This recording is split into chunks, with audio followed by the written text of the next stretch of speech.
Hello again, YouTube. This is BalorMage, and we have made a few changes to our miner that we are going to go over. To start with, we're not Icicle mines anymore. I have actually gone with Purifying Flame, which is an interesting idea, but actually really good. As you can see, the waves deal damage as well, and the area coverage on it is huge. Also, this means we're throwing down consecrated ground all the time, which is another 6% regen, which is huge. But that's not even the big thing.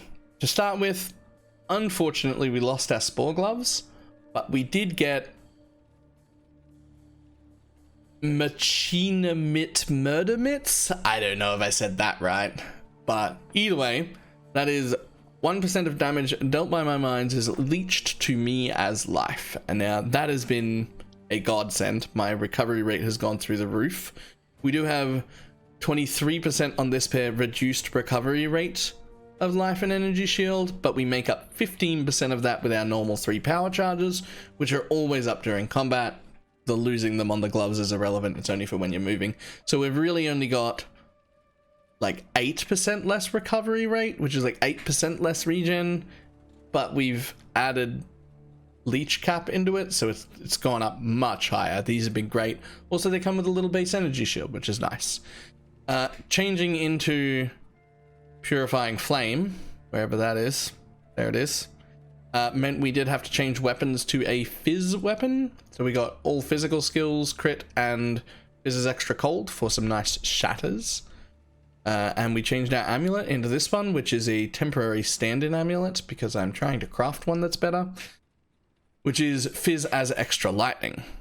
So on our tooltip, we end up with a decent chunk of lightning and a decent chunk of cold, with some fizz left over, which is unfortunate, and mostly fire. Bit of extra chaos because incandescent. So the big one that we made, though, the big change, and this is big glowy brain strats right here. Did you know that you can link a mine with both blast chain mine and high impact mine? Because I didn't, and now we do. And what this does is, technically it does lower your tooltip, because you've got a new 25% less multiplier, which I wouldn't normally have. That should be a damage gem, but it's only 25% less, and it's 5% more for each mine detonated in the sequence. So we're looking at one single throw. That last mine is already doing even damage, and then that never happens in sequence. We're usually ending up with 30 to 35 mines exploding. So the sequences now do a lot more damage. The big added benefit here, though, is the mana multipliers on these mine support gems are 30%, not 130, 30. That has lowered my mine reservation to 3, which has given me so much mana. I don't even need this level 4 Enlighten. I could put a level 3 in, but I've already got the level 4. I added in Herald of Ash on top of everything and still have 233. I added a Precision, because why not? And I've still got 233 that I cannot use. I've still got, with all my mines down, I've still got 164. It's ridiculously good on the mana cost. It costs me nothing anymore. My mana just... I don't think I can get the mana below 200 if I keep detonating. It just doesn't use anything. Mana problem solved. Technically a damage up, although I do need a longer chain before that happens, with the downside of my tooltip in game looks a little bit lower. But since we're doing fine at 600 plus, in practice, it's not any slower. It's fine. It's actually great. I'm very excited about it. Very excited about that big glowy brain strat. Right, slight other changes that we made is we have taken out this node because we had to and put it in Ghost Reaver, so we lost a tiny bit of energy shield. But that's fine. We need the Ghost Reaver to convert the Life Leech from the gloves into leeching us to Energy Shield, because Life Leech is useless. We also dropped a Lyra. We had a Lyra, we dropped it, and we repathed. We were this way, we repathed this way, because we were desperate for strength and dex, and literally that 10 dex and 14 strength made all of the difference. It actually let me wear gear, so that mattered. We also spec'd out of these mine nodes, which are quite nice, but that cost me 4 nodes, and the int nodes cost me 2, so we went out through the int nodes.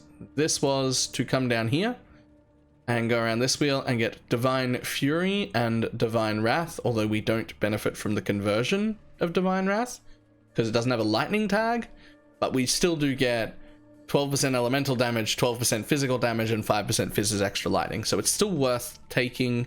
I have considered dropping it. We'll see. But this one is definitely worth it with conversion, Fizz damage, and elemental damage, and 5 extra as fire. Absolutely was worth the travel points to come down here. It was only 2 travels to get here, and then we get those whole nodes. And we've also got these ones, which are quite nice, but I don't know if we're ever going to get to use them because we are already level 96. It is mostly a gear min-maxing thing at this point.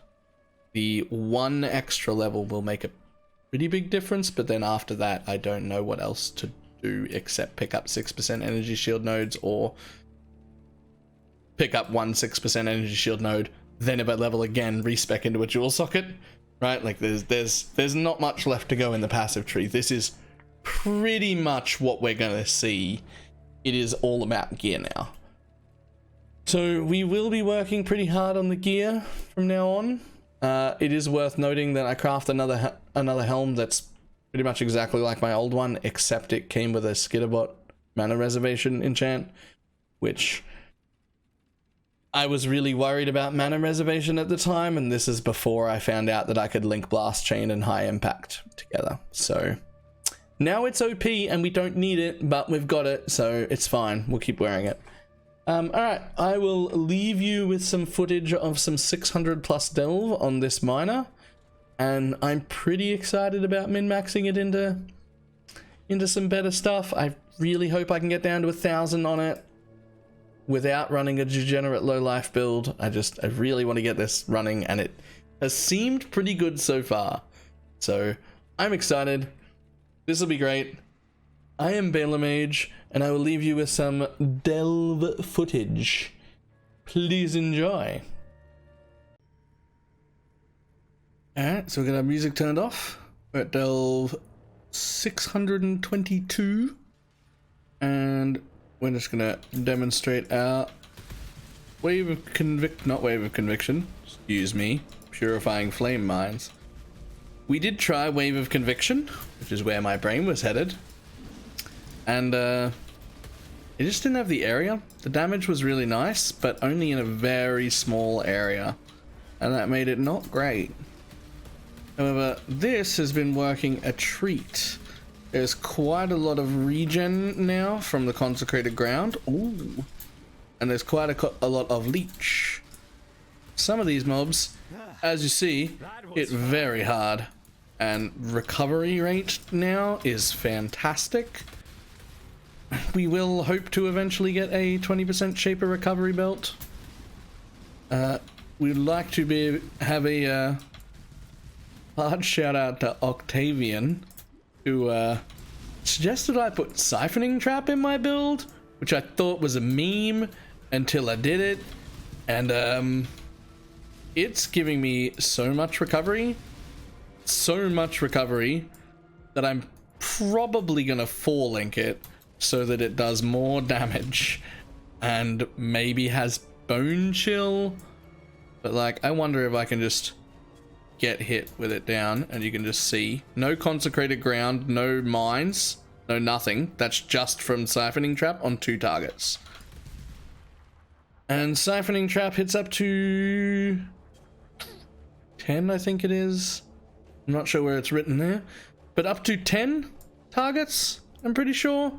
So it is really good when you get packed nodes to have down, so I'm probably going to link that with increased duration and Bone Chill so that I do more damage, maybe? We'll see. But either way, it's made it into the build. Siphoning Trap is not a meme.